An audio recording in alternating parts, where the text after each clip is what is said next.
Hello everyone. So இந்த வீடியோல பாத்தீங்கன்னா NCERT bookல இருக்கிற units and measurement lessonல இருக்கிற example question நம்ம ஒவ்வொண்ணா சால்வ் பண்ண போறோம். வாங்க क्वेश्चंஸை பார்க்கலாம்.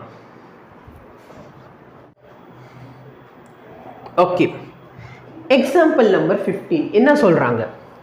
Let us consider an equation that m is the mass of the body, v is the velocity, g is the acceleration due to earth, h is the height. Check whether the equation is dimensionally correct. Dimensionally correct அப்படினு சொன்னா left hand sideல இருக்க dimension right hand sideல இருக்க dimension என்னவா இருக்கணும்? சேமா இருக்கணும். Very good.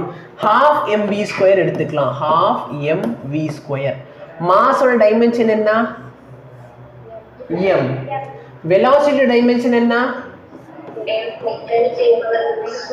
இப்ப square பண்றப்ப l ஸ்கொயர் t பவர் -2. இதான் வந்து நம்மளோட left hand sideோட dimension.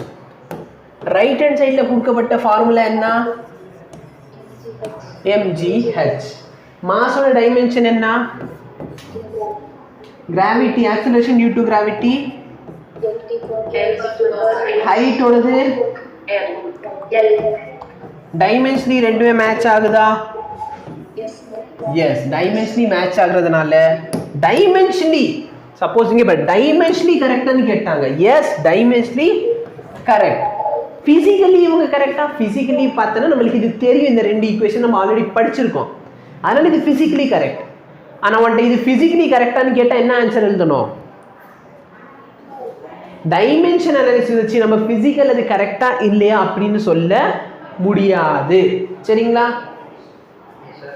yes. Thank you.